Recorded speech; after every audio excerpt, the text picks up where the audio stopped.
नमस्कार साथियों, प्रताप क्लासेस के यूट्यूब प्लेटफॉर्म पर आप सभी का हार्दिक स्वागत है।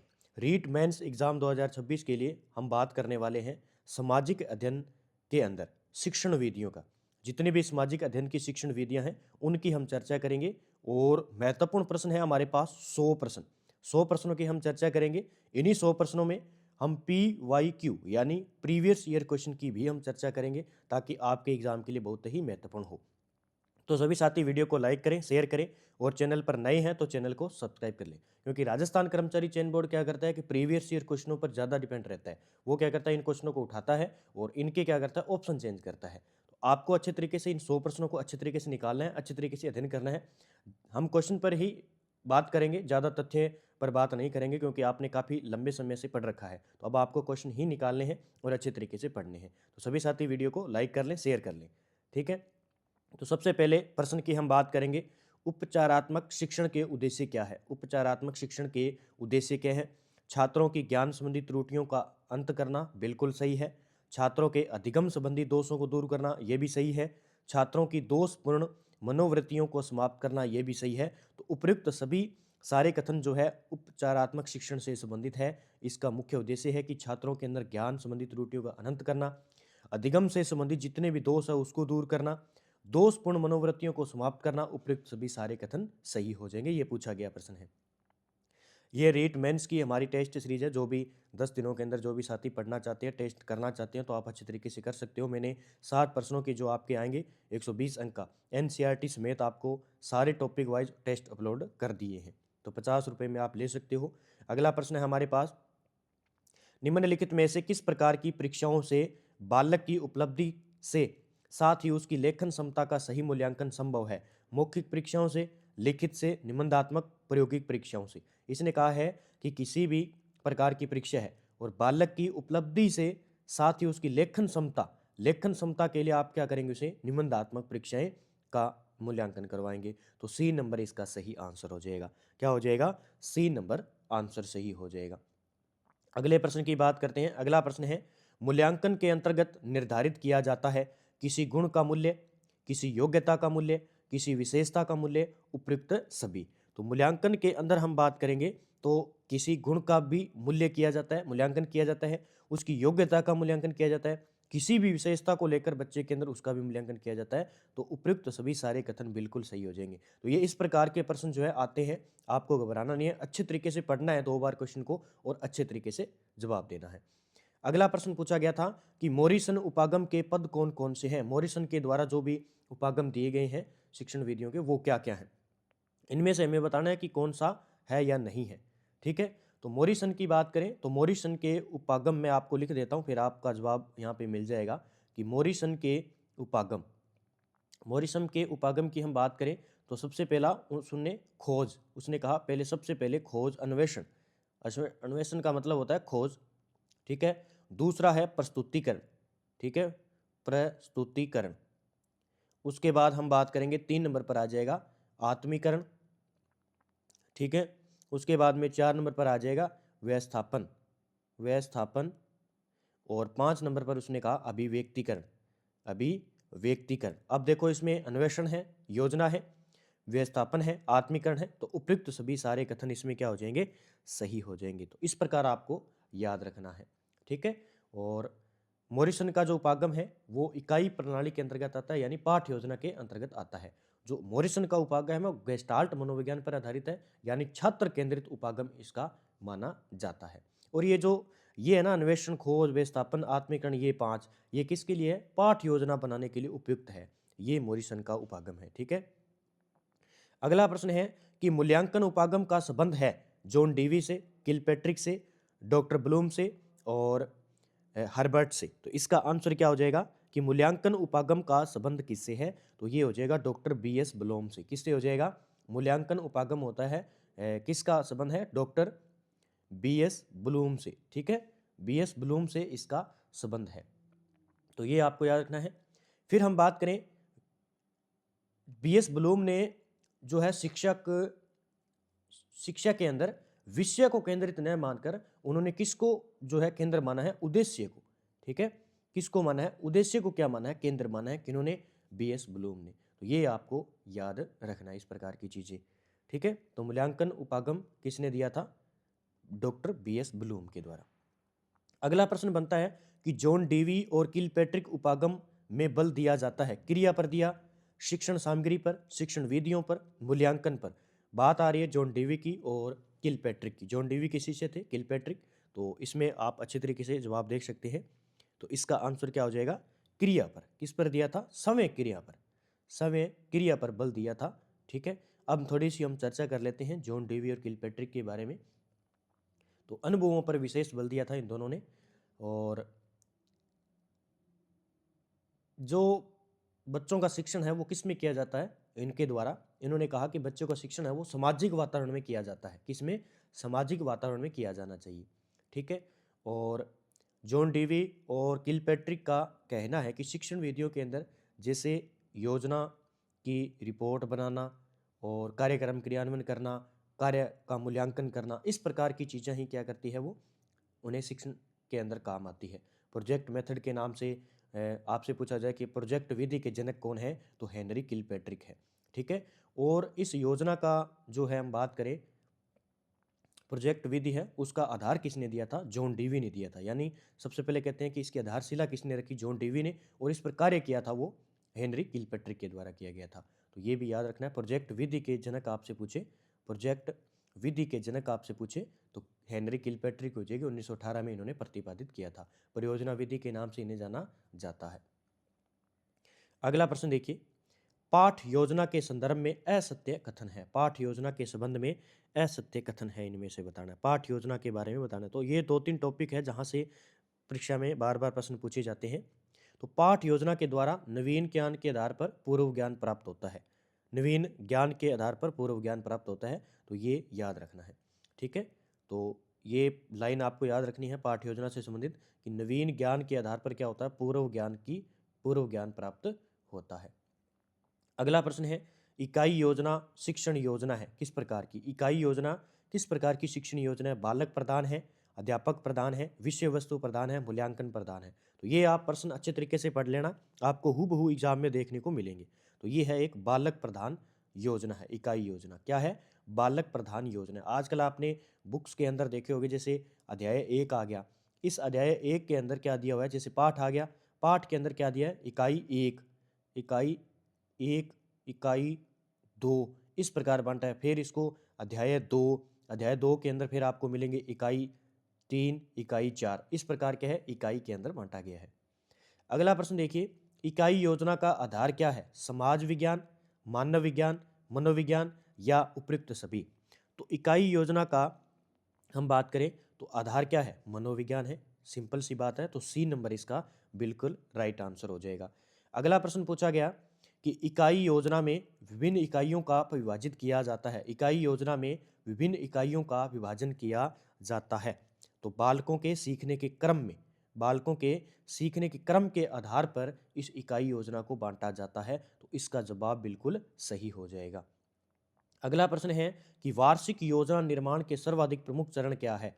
पूरे साल आपने एक साल पूरा पढ़ा और एक साल पढ़ने के बाद में आपको एक योजना बनाती है, या हम कह सकते हैं एक लेसन तैयार करना है वार्षिक का। तो आप सर्वाधिक प्रमुख चरण कौन सा होगा? पाठ्यक्रम का विश्लेषण, शिक्षक कार्य दिवस, शिक्षण सामग्री, शिक्षण विधियां। सबसे महत्वपूर्ण हम बात करें तो चरण कौन सा हो जाएगा इसमें? पाठ्यक्रम का विश्लेषण। ठीक है, पूरा विश्लेषण आ जाएगा वार्षिक पाठ्य योजना के अंदर। 1 नंबर बिल्कुल आंसर सही हो जाएगा।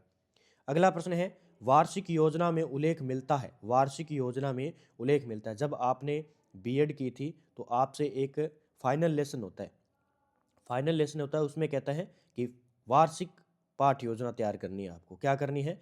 वार्षिक पाठ योजना की क्या करनी है? एक डायरी तैयार करनी है। आपको एक डायरी तैयार करनी है, आपने तैयार की होगी। ठीक है, तो वही है ये वार्षिक पाठ योजना। तो इसमें देखिए शैक्षणिक गतिविधियों का, सह शैक्षिक गतिविधियों का, भौतिक गतिविधियों का, उपयुक्त सभी। वार्षिक योजना में उल्लेख किसका किया जाता है? इस प्रकार के प्रश्न आपसे पूछा जाएगा। तो इसमें हम बात करें तो सभी का किया जाता है। शैक्षिक गतिविधियों का किया जाता है, सह शैक्षिक जितनी भी गतिविधियां उनका किया जाता है, और भौतिक जितनी भी गतिविधियां हैं वो भी तैयार की जाती है। तो डी नंबर आंसर इसका सही हो जाएगा। अगला प्रश्न देखिए, वार्षिक योजना तैयार करने से पूर्व निम्नलिखित में से किस पक्ष को ध्यान में रखा जाना आवश्यक है? किस पक्ष को ध्यान में रखना। अगर आप वार्षिक योजना तैयार कर रहे हो तो सबसे ज़्यादा हम बात करें तो किस पक्ष को आप ध्यान में रखेंगे, इस प्रकार के प्रश्न आपको एग्जाम में देखने को मिलेंगे। छात्रों का शैक्षिक स्तर देखेंगे, उस स्तर के आधार पर आप वार्षिक योजना तैयार करेंगे। शैक्षिक उपकरण का उपयोग देखेंगे, पाठ्यक्रम एवं समय सीमा भी देखेंगे, उपयुक्त सभी। तो ये सारे कथन इस वार्षिक पाठ्य योजना से संबंधित सही हो जाएंगे। अगला प्रश्न है, प्रोफेसर यशपाल की अध्यक्षता में गठित समिति की रिपोर्ट का शीर्षक था।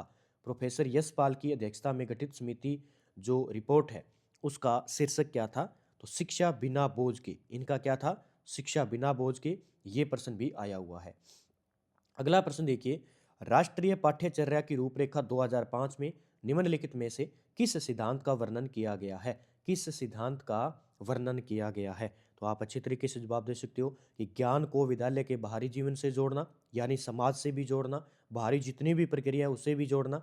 ओनली विद्यालय की शिक्षा जरूरी नहीं है, बाहर की शिक्षा भी जरूरी है। बच्चों को पढ़ाई को रटने से दूर करना, जो रट्टाफिकेशन करना है उस चीज़ को दूर करना, बच्चों को समझाना, एक अधिभावी पहचान को विकसित करना, और उपयुक्त सारे कथन सही हो जाएंगे। ये जो है एनसीएफ 2005 की क्या है, ये एक सिद्धांत है, जारी किए गए हैं। ठीक है, फिर है एनसीएफ 2005 के अनुसार सामाजिक विज्ञान शिक्षण हेतु उपयोग में लाई जा सकती है। ये सारे प्रश्न पूछे गए हैं, अच्छे तरीके से देख लेना, सीधा आएगा एग्जाम में कि एनसीएफ 2005 के अनुसार सामाजिक विज्ञान शिक्षण हेतु उपयोग में लाई जा सकती है। तो क्या लाई जा सकती है? समस्या समाधान विधि लाई जा सकती है, नाटकीकरण विधि लाई जा सकती है, भूमिका निर्वहन विधि लाई जा सकती है। तो उपयुक्त सभी सारे कथन सही हो जाएंगे। इस प्रकार के प्रश्न देखने को मिल जाएंगे आपको। अगला प्रश्न है, एनसीएफ 2005 के प्रस्तावित ज्ञान मीमांसीय ढांचा के अनुसार माध्यमिक स्तर पर सामाजिक विज्ञान में ध्यान दिया जाएगा। सामाजिक विज्ञान में ध्यान दिया जाएगा किस पर? समकालीन भारत पर। किस पर?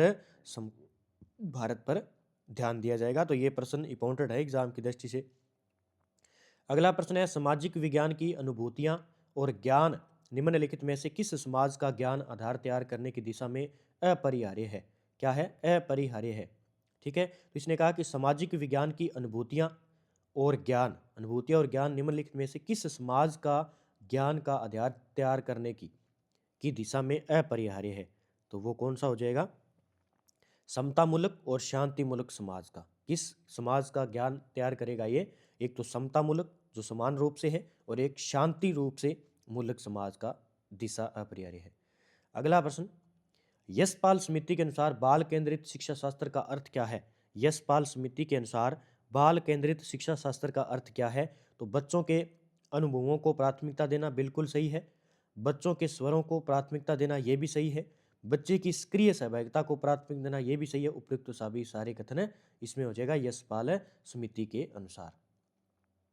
अगला प्रश्न है, एनसीएफ 2005 के दस्तावेज में शिक्षा के व्यापक उद्देश्य चिन्हित किए गए हैं। ये एनसीएफ के अंदर सामाजिक शिक्षण से संबंधित जो भी प्रश्न है वो भी आपको करवाएंगे, ताकि वहां से प्रश्न आए तो बाहर ना जाए आपसे। तो ज्ञान को स्कूल के बाहर के जीवन से जोड़ना, यह भी सही है। पढ़ाई रटत प्रणाली से मुक्त हो, यह सुनिश्चित करना। परीक्षा को अपेक्षाकृत अधिक लचीला बनाना और कक्षा की गतिविधियों से जोड़ना, उपयुक्त सभी।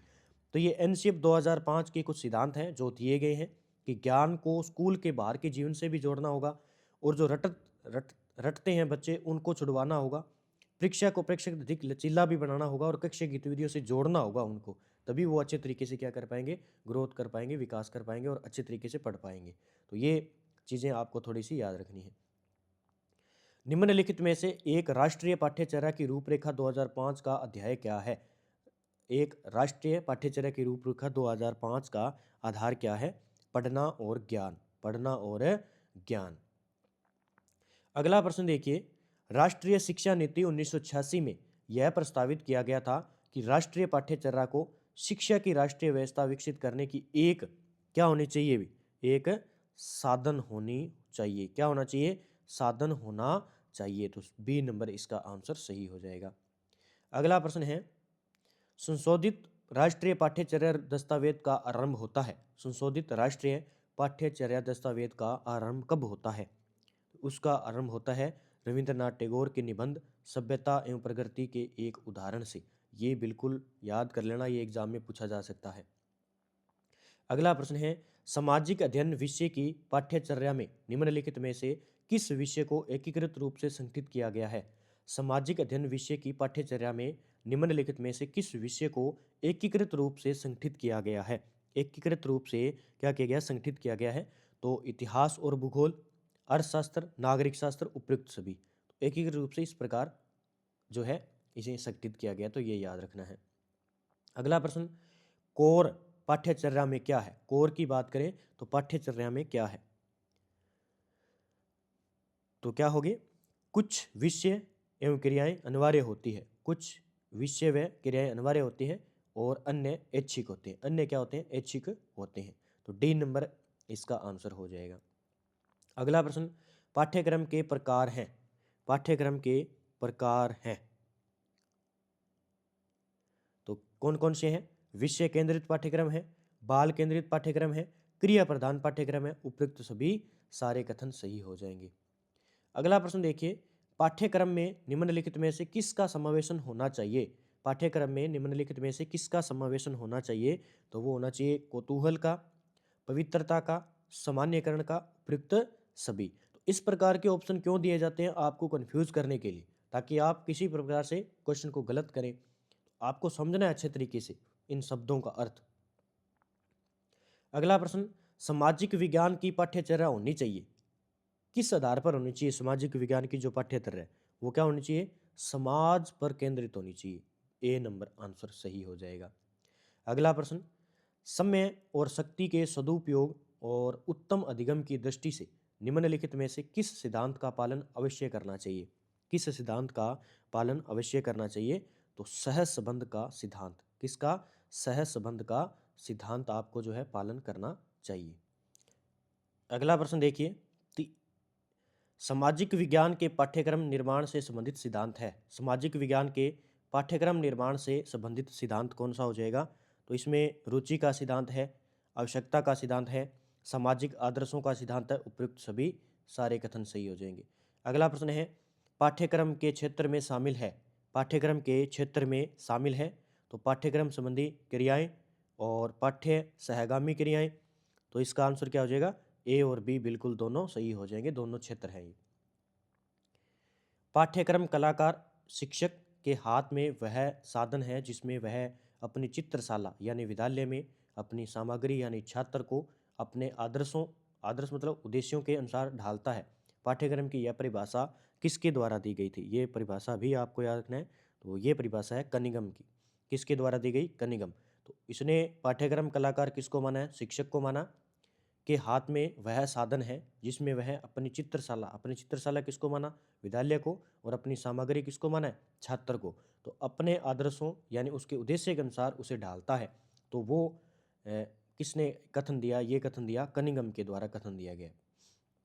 अगला प्रश्न है, पाठ्यक्रम की विषय वस्तु, शिक्षण विधियां और सहायक सामग्री का उचित ढंग से उपयोग करना निर्भर करता है किस पर करेगा? तो अध्यापक पर करेगा। ठीक है। अगला प्रश्न देखिए, अध्यापक के ज्ञान संबंधी गुण है। अध्यापक के ज्ञान संबंधी गुण कौन से हैं? मनोविज्ञान का ज्ञान होना चाहिए, समय की घटनाओं का ज्ञान होना चाहिए, विषय का पूर्ण ज्ञान और उपयुक्त सभी सारे कथन सही हो जाएंगे। अगला प्रश्न है, अध्यापक के व्यवसायिक गुणों का संबंध रहता है। अध्यापक के व्यवसायिक गुणों का संबंध रहता है तो सेवा पूर्व प्रशिक्षण से और सेवा कालिक प्रशिक्षण से। तो ए और बी दोनों कथन सही हो जाएंगे। अगला प्रश्न, अध्यापक के संवेगात्मक गुण कौन से हैं? अध्यापक तो सहानुभूति, अपनत्व, आत्म संयम, उपयुक्त सभी। तो अध्यापक के संवेगात्मक गुण में ये सारे होने चाहिए। सहानुभूति भी होनी चाहिए, अपनत्व का भाव होना चाहिए, आत्म संयम होना चाहिए, उपयुक्त सभी सारे कथन सही हो जाएंगे। अगला प्रश्न, ए एस वर ने अध्यापक के गुणों को कितने वर्गों में बांटा है? ए एस वर ने अध्यापक के गुणों को कितने भागों में बांटा है? उसने शारीरिक, ज्ञान संबंधी, स्वेगात्मक और उपयुक्त सभी। तो ये सारे भागों में बांटे हैं किसने? ए एस वर ने। ठीक है। अगला प्रश्न है, एडवर्ड पेसन स्मिथ के अनुसार सामाजिक विज्ञान के अध्यापक में गुण होने चाहिए। सामाजिक विज्ञान के जो सामाजिक एसएसटी का जो मास्टर है उसके अंदर कौन कौन से गुण होने चाहिए। एडवर्ड पेंसन स्मिथ ने कहा, तो उसने कहा कि उसके अंदर निष्पक्षता होनी चाहिए, दयालुता होनी चाहिए, विचारवान मस्तक होना चाहिए। उपयुक्त सभी सारे कथन सही हो जाएंगे। अगला प्रश्न है, शिक्षक सामाजिक परिवर्तन का होता है शिक्षक सामाजिक परिवर्तन का होता है केंद्र बिंदु, प्रारंभिक बिंदु, अंतिम बिंदु, मध्य बिंदु। बताइए, जो शिक्षक होता है वो सामाजिक परिवर्तन का क्या होता है, किस प्रकार का परिवर्तन करेगा वो शिक्षक, तो वो करेगा, उसका केंद्र बिंदु होता है, क्या होता है, उसका सेंटर होता है। अगला प्रश्न, बालक के सर्वांगीण विकास के लिए शिक्षक महत्वपूर्ण भूमिका अदा करता है। बालक के सर्वांगीण विकास के लिए शिक्षक महत्वपूर्ण भूमिका अदा करता है। तो शिक्षण का उत्तरदायित्व वहन करने में, पाठ्य सामग्री क्रियाओं के आयोजन में, तो ए और बी दोनों कथन इसमें सही हो जाएंगे। क्या हो जाएंगे, दोनों कथन सही हो जाएंगे। अगला प्रश्न देखिए, विद्यालय संगठन में शिक्षक के कार्य हैं। विद्यालय संगठन में शिक्षक के कार्य हैं, तो कक्षा के विद्यार्थियों से संपर्क स्थापित करना ये है, विद्यालय प्रबंधन को गतिमान करना ये भी है, विद्यार्थियों के व्यक्तित्व को निखारना ये भी है। तो उपयुक्त सभी सारे कथन सही हो जाएंगे। विद्यालय संगठन में शिक्षक के कार्य। शिक्षक राष्ट्र के कल्याण और भविष्य की धरोहर के रक्षक हैं, यह कथन किसका है। शिक्षक राष्ट्र के कल्याण और भविष्य की धरोहर के रक्षक है, ये कथन है डॉक्टर राधाकृष्णन जी का। किसका, डॉक्टर राधाकृष्णन जी का है। अगला प्रश्न है, कठोर उपागम के उदाहरण कौन से हैं। कठोर उपागम के उदाहरण कौन से हैं। प्रोजेक्ट विधि है, प्रोजेक्ट है, कंप्यूटर है, टेप रिकॉर्डर है। तो उपयुक्त सभी ये सारे क्या हो जाएंगे, कठोर उपागम के उदाहरण हैं। अगला प्रश्न, मानचित्र के द्वारा प्रकट किया जा सकता है। मानचित्र के द्वारा प्रकट किया जा सकता है, तो प्राकृतिक तथ्यों को, वनस्पति जीवन की फैलावट को, आर्थिक संसाधन को, सारे, ठीक है, प्राकृतिक तथ्यों को भी प्रकट किया जा सकता है, वनस्पति जीवन की फैलावट को भी किया जा सकता है, आर्थिक संसाधन को भी प्रकट किया जा सकता है। फिर है OHP।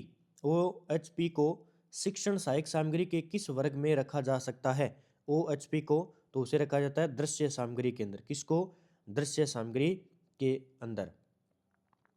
प्रोजेक्ट के संदर्भ में सही कथन नहीं है। प्रोजेक्ट के समय सही कथन नहीं है, तो इससे बड़े चित्रों को छोटा करके प्रक्षेपित किया जा सकता है। इसमें बड़े चित्रों को छोटा करके प्रक्षेपित किया जा सकता है, ये कथन नहीं होगा।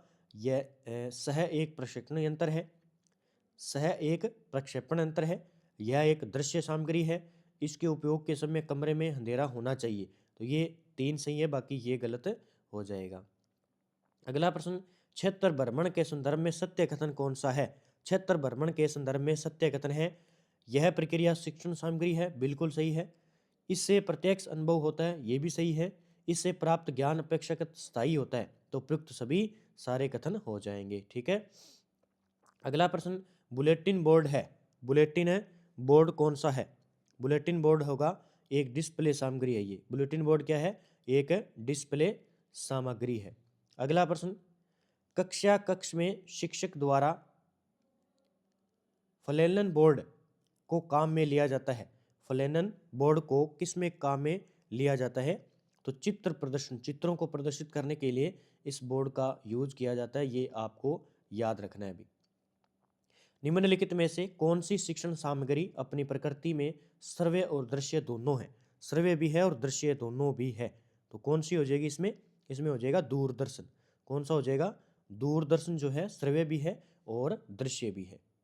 तो इसमें हम बात करेंगे दृश्य सामग्री कौन सी है।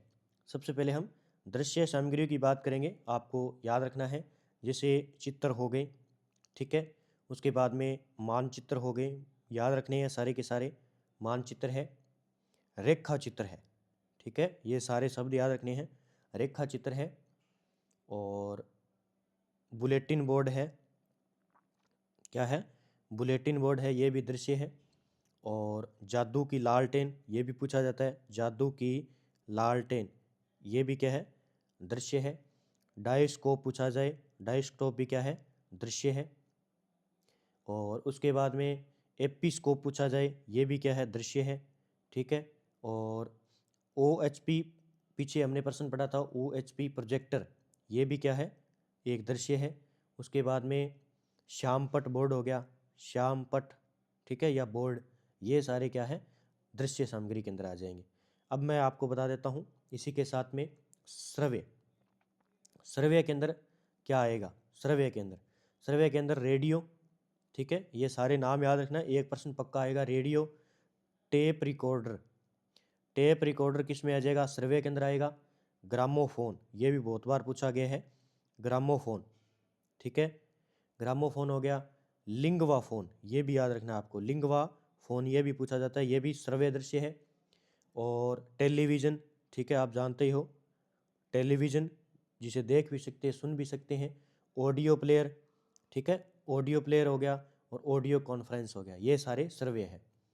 उसके बाद में आपसे पूछा जाए दृश्य प्लस में श्रव्य दोनों कौन कौन से, ये पूछा जाए तो आप जैसे श्रव्य और दृश्य है, तो जैसे दृश्य और श्रव्य की हम बात करें तो जैसे टीवी है, टीवी को हम देख भी सकते हैं, सुन सकते हैं। और कंप्यूटर है, ठीक है, कंप्यूटर को हम देख सकते हैं, सुन सकते हैं। उसके बाद में कोई भी नाटक है, ठीक है। उसके बाद में चलचित्र, ये भी बहुत पूछा गया है, चलचित्र है, उन्हें हम देख सकते हैं। और उसके बाद में चलचित्र, फिल्म है, मोबाइल फ़ोन है, टेली कॉन्फ्रेंस है, वीडियो कॉन्फ्रेंस है, ये सारे क्या है? श्रव्य और दृश्य है, ठीक है। अभी एक पीछे क्वेश्चन आया था हमारा, कठोर उपागम क्या है, ठीक है, एक प्रश्न आया था यहाँ पे हमारा, देख लेते हैं, ये रहा। ये देखिए, इसमें पूछा कि कठोर उपागम क्या है, इसका आंसर क्या था? कठोर उपागम का इसका आंसर था उपयुक्त सभी। अब मैं आपको बता देता हूँ कठोर उपागम कौन कौन से होते हैं। जैसे रेडियो कठोर उपागम के अंदर आएगा, ठीक है, टीवी है, उसके बाद में कंप्यूटर है, ठीक है, एपिस्कोप, डायस्कोप, प्रोजेक्टर है, ये सारे क्या है? कठोर के अंदर आते हैं। टेली है, कंप्यूटर है, फ़ोन है, टेप रिकॉर्डर है, ये सारे किस में आएंगे? कठोर उपागम यानी हार्डवेयर। हार्डवेयर का मतलब क्या होता है? जिस वस्तु को हम छू सकते हैं वो क्या होता है? हार्डवेयर होते हैं, ठीक है। तो ये हो गया। तो तकनीक के आधार पर दो प्रकार के हैं, यानी सॉफ्टवेयर और हार्डवेयर के रूप में। फिर सॉफ्टवेयर में हम प्रदर्शन के रूप में, ग्राफिक्स के रूप में बांट सकते हैं, तो इतना ज़्यादा हमें याद नहीं रखना है, बस मेन क्वेश्चन याद रखने हैं ताकि हम अच्छे तरीके से उनको पढ़ पाएँ। हमारा अगला प्रश्न था, ये हो गया, ये भी हो गया, ये हो गया 52 नंबर क्वेश्चन। निम्नलिखित में से ऐसा कौन सा चित्र है जिन्हें बिना पर्दे के प्रयोग में लाया जा सकता है? बिना पर्दे के प्रयोग में लाया जा सकता है। फोटोग्राफ है, चित्रकला द्वारा निर्मित बाजार से प्राप्त चित्र जो भी है, पत्र पत्रिका में प्रकाशित चित्र हैं, तो उपयुक्त सभी सारे कथन इसमें सही हो जाएंगे। अगला प्रश्न है, एडेगर डेल के अनुसार सबसे प्रभावी शिक्षण सहायक सामग्री कौन सी है? एडेगर डेल के अनुसार सबसे प्रभावी शिक्षण सामग्री कौन सी है? तो क्षेत्र भ्रमण। क्या है? क्षेत्र भ्रमण, ये प्रश्न याद रखना आपको। अगला प्रश्न, एडेगर डेल ने अनुभव शंकु के माध्यम से सहायक सामग्रियों की प्रभावशीलता को स्पष्ट किया है। इस अनुभव शंकु में आधार से शीर्ष की ओर जाने पर प्रभावशीलता का क्रम क्या होता है? तो वो क्या होता है अभी? घटता है। क्या है? घटता है। अगला प्रश्न देखिए, निम्नलिखित में से किस उपागम को अनुदेशनात्मक तकनीक भी कहते हैं? अनुदेशनात्मक तकनीक भी कहा जाता है। कौन से उपागम को? तो मृदु उपागम को। किसको? मृदुल उपागम को, ठीक है, जिसमें प्रदर्शन ग्राफिक्स आ जाते हैं, चित्र, रेखा चित्र, प्रकृति, प्रतिकृति, मॉडल, कार्टून, मानचित्र, श्यामपट, बोर्ड, फ्रेम बोर्ड, बुलेटिन, ये सारे आ जाएंगे इसमें। अगला प्रश्न, सही युग्म नहीं है इनमें से। परियोजना विधि मनोवैज्ञानिक विधि है, इसमें से बताना कि कौन सा एक गलत है। ये सही है, परियोजना विधि मनोवैज्ञानिक विधि है।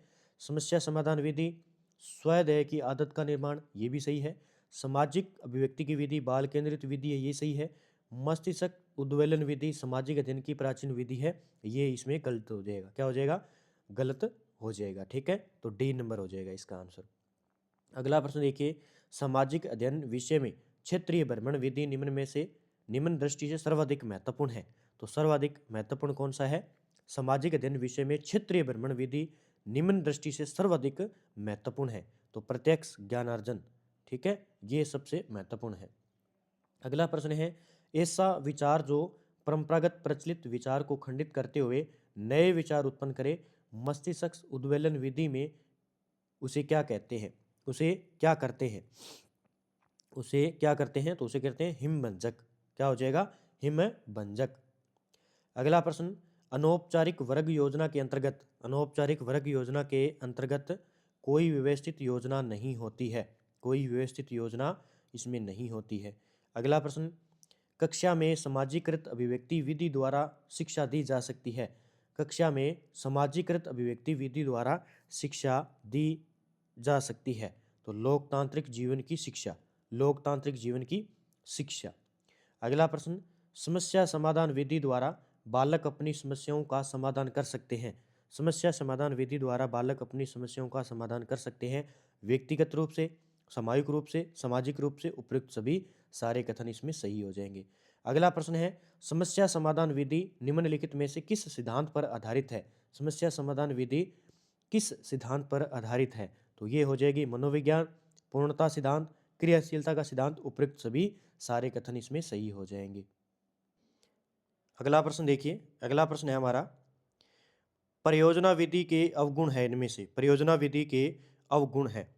तो यह मंदबुद्धि बालकों के लिए कम उपयोगी है। ठीक है, तो इसमें ये अवगुण है। बाकी यह सर्वाधिक मनोवैज्ञानिक विधि है।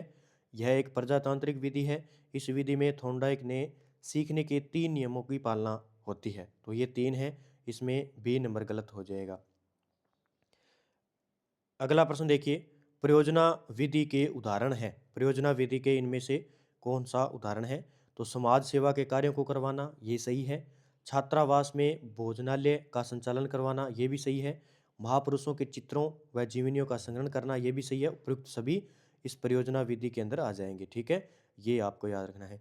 अगला प्रश्न देखिए, सामाजिक अध्ययन शिक्षण में परियोजना विधि महत्वपूर्ण है क्योंकि इसके द्वारा सीखा हुआ ज्ञान क्या होता है। इसके द्वारा सीखा हुआ ज्ञान स्थायी और असंगठित होता है। स्थायी और असंगठित होता है। सामाजिक अध्ययन शिक्षण में परियोजना विधि महत्वपूर्ण है इसलिए। अन्य विद्यालयी विषयों के साथ सामाजिक विज्ञान के सहसंबंध का लाभ है।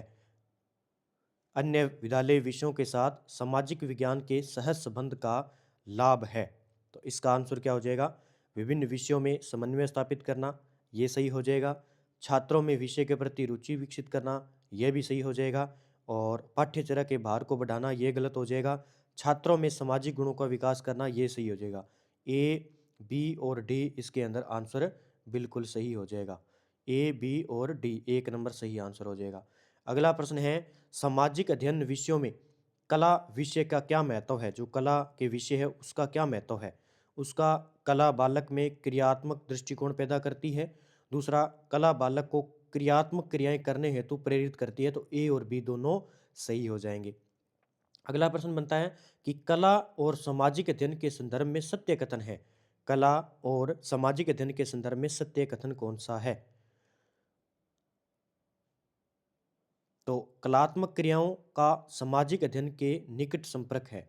जो कलात्मक क्रिया है वो क्या है, सामाजिक अध्ययन के एकदम निकट के अंदर संपर्क है। फिर है, अनुदैर्ध्य सहसंबंध का उदाहरण कौन सा है। अनुदैर्ध्य सहसंबंध का उदाहरण है उपयुक्त सभी। इतिहास का हिंदी साहित्य से सहसंबंध, गणित का विज्ञान से सहसंबंध, अंक गणित का भौतिक विज्ञान से सहसंबंध संबंध है। अगला प्रश्न, जब एक विषय की किसी दूसरे विषय से संबंध स्थापित होता है तो उसे कहते हैं। एक विषय की किसी दूसरे विषय से संबंध स्थापित होता है तो उसे अनुदैर्ध्य सहसंबंध कहते हैं। ये अभी प्रश्न आया है। अगला प्रश्न देखिए, निम्नलिखित में से कौन सा एकिक सहसंबंध का उदाहरण नहीं है। एकिक सहसंबंध का उदाहरण नहीं है। तो इसमें सामाजिक विषय में भूगोल और अर्थशास्त्र का सहसंबंध है, ये सही है। सामाजिक विषय में इतिहास और भूगोल का सहसंबंध है, ये सही है। सामाजिक विषय में समाज शास्त्र और राजनीतिक शास्त्र का सहसंबंध है, ये सही है। लेकिन सामाजिक विज्ञान और हिंदी का सहसंबंध है, ये गलत हो जाएगा। मैथ और साइंस का होगा लेकिन हिंदी और विज्ञान का सहसंबंध नहीं होगा। अगला प्रश्न है, एक बालक को क्षेत्रफल नहीं आता क्योंकि गुणनफल नहीं सीखा गया। यह उदाहरण निम्नलिखित में से किस प्रकार के सहसंबंध को अभिव्यक्त करता है। किस प्रकार के गुणनफल को किस प्रकार के सहसंबंध को। तो ये होता है शीर्षात्मक सहसंबंध। कौन सा, शीर्षात्मक सहसंबंध। अगला प्रश्न, शीर्षात्मक सहसंबंध है। शीर्षात्मक सहसंबंध क्या है। तो शीर्षात्मक सहसंबंध होता है एक ही विषय की विभिन्न शाखाओं को आपस में संबंध। एक ही विषय की विभिन्न शाखाओं का आपस में संबंध। अगला प्रश्न है, सामाजिक ज्ञान विषय की इतिहास शाखा में जैन धर्म व बौद्ध धर्म का आपस में किस प्रकार सहसंबंध है? जैन धर्म और बौद्ध धर्म का, तो वो है पारस्परिक सहसंबंध होगा इसके अंदर, ठीक है। तो सी नंबर आंसर हो जाएगा। अगला प्रश्न है, सामाजिक अध्ययन में कितने प्रकार के सहसंबंध पाए गए हैं?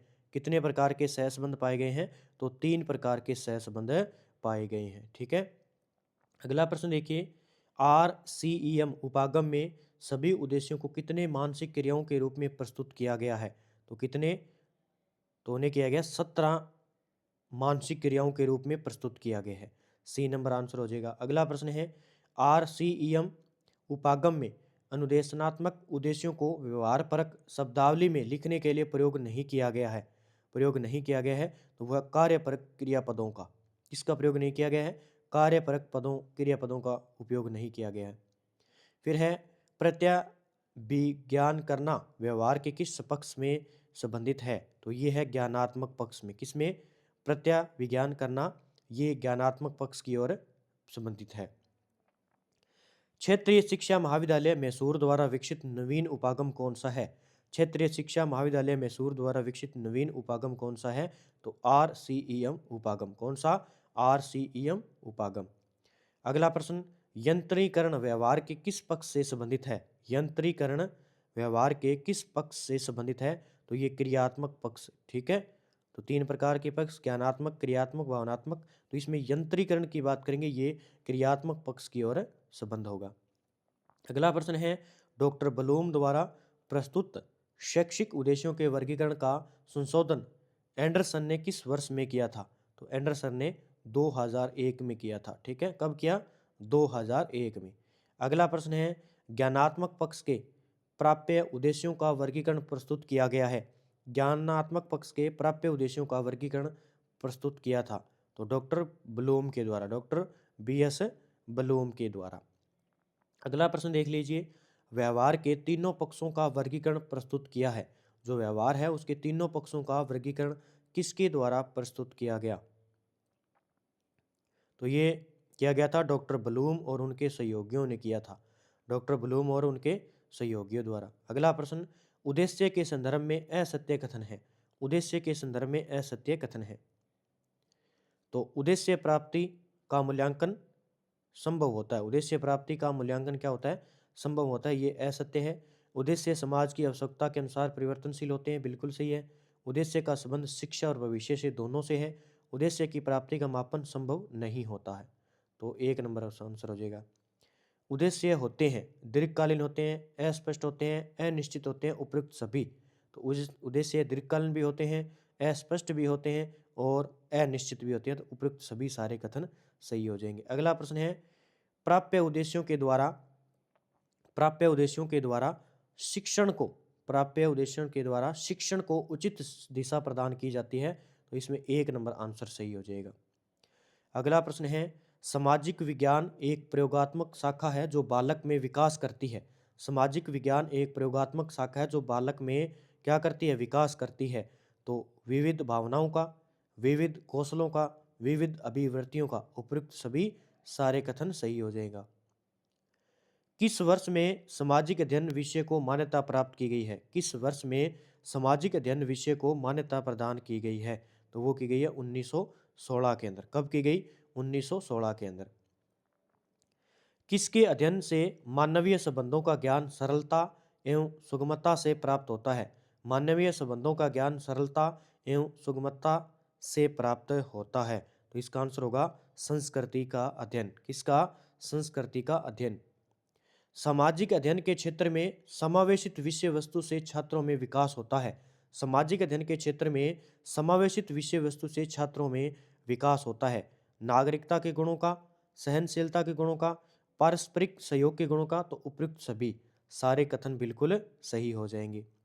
अगला प्रश्न, सामाजिक अध्ययन के अंतर्गत सामाजिक अध्ययन के अंतर्गत समाज के प्रत्येक पहलू का अध्ययन किया जाता है। प्रत्येक पहलू का अध्ययन किया जाता है। सामाजिक विज्ञान में विषयों के विभाजन की कठोरता को समाप्त करने के ज्ञान की सापेक्षता पर बल दिया जाता है। ज्ञान की सापेक्षता पर क्या दिया जाता है? बल दिया जाता है। अगला प्रश्न है, निम्नलिखित में से एक सामाजिक विज्ञान की विशेषता नहीं है। तो सामाजिक विकास की जो विशेषता इसमें से नहीं है। सामाजिक विज्ञान एक सैद्धांतिक विषय, बिल्कुल सही है। सामाजिक विज्ञान मानव का उन्नतिशील अध्ययन करता है, ये भी सही है। सामाजिक विज्ञान मानव का अवनतिशील अध्ययन करता है, ये गलत हो जाएगा। सामाजिक विज्ञान संपूर्ण ज्ञान के एक क्षेत्र का प्रतिनिधित्व करता है, ये सही है। तो सी नंबर इसका आंसर हो जाएगा। निम्नलिखित में से कौन सा विषय मानव के भौतिक एवं सामाजिक वातावरण का अध्ययन क्रमबद्ध व विस्तृत रूप से करता है? क्रमबद्ध और विस्तृत रूप से करता है, तो वो कौन सा हो जाएगा? सामाजिक विज्ञान। अगला प्रश्न देखिए, सामाजिक विज्ञान की प्रकृति के संबंध में असत्य कथन है। सामाजिक विज्ञान की प्रकृति के संबंध में असत्य कथन है। सामाजिक विज्ञान एक कला है, बिल्कुल सही है। सामाजिक विज्ञान एक विज्ञान है, ये भी सही है। सामाजिक विज्ञान एक कला नहीं है, ये गलत हो जाएगा। सामाजिक विज्ञान कला व विज्ञान दोनों है, तो इसमें सी नंबर आंसर हो जाएगा आपका। सामाजिक विज्ञान के अध्ययन किया जाता है, सामाजिक अध्ययन में अध्ययन किया जाता है तो मानव का उसके सामाजिक परिवेश में, मानव का उसके परिवेश में क्रमबद्ध व्यवस्थित, तो ए और बी दोनों सही हो जाएंगे। अगला प्रश्न है, जीने की कला बड़ी सुंदर कला है, सामाजिक अध्ययन द्वारा ही यह ज्ञान प्राप्त होता है। यह परिभाषा किसके द्वारा दी गई थी?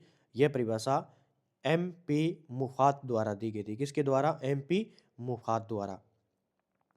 सामाजिक विषय के संदर्भ में सही कथन है, सामाजिक विषय के संदर्भ में सही कथन है, तो उपयुक्त सभी सारे कथन सही हो जाएंगे। अगला प्रश्न, सामाजिक अध्ययन का शुभारंभ हुआ, सामाजिक अध्ययन का शुभारंभ कहाँ से हुआ? USA के अंदर हुआ था, USA के अंदर। अगला प्रश्न, सामाजिक अध्ययन के संप्रत्यय को, सामाजिक अध्ययन वह अध्ययन है जो मानव जीवन के रहन सहन के ढंगों, मूलभूत आवश्यकताओं, क्रियाओं जिनमें मानव अपनी आवश्यकताओं की पूर्ति के लिए संलग्न रहता है तथा संस्थाओं जिनका उसने विकास किया है का ज्ञान प्रदान करना, इसके किसके द्वारा ये बताया गया है? तो ये एनसाइक्लोपीडिया ऑफ एजुकेशन रिसर्च के द्वारा ये परिभाषा दी गई है, जिसको आपको याद रखना है। तो ये हमारे सामाजिक शिक्षण विधियाँ के टॉप 100 MCQ क्वेश्चन थे, जो प्रीवियस ईयर क्वेश्चन परीक्षा में पूछे गए थे, जो मैंने आपको एक बार रिवाइज करवा दिए। इसी के साथ प्रताप क्लासेज ऐप पर आपको राष्ट्रीय अंतर्राष्ट्रीय करंट अफेयर्स टेस्ट मिल जाएगी, स्कूल व्याख्याता की, SI की, CET की और राजस्थान की ऑल जो भी पेपर पूछे गए हैं उनका पेपर और आंसर साथ में मिल जाएगा। आप अच्छे तरीके से पढ़ें, अध्ययन करें और इस वीडियो को अच्छे तरीके से देखें, रिवाइज करें, क्योंकि ये प्रश्न आपको हूबहू एग्जाम में देखने को मिलेंगे। शिक्षण विधियों से संबंधित अगर आपके 60 क्वेश्चन आते हैं तो 60 में से आपके लगभग 10 क्वेश्चन किसके आएंगे? इस शिक्षण विधियों के आएंगे। ठीक है, तो सभी साथी वीडियो को लाइक करें, शेयर करें और चैनल पर नए हैं तो चैनल को सब्सक्राइब कर लें।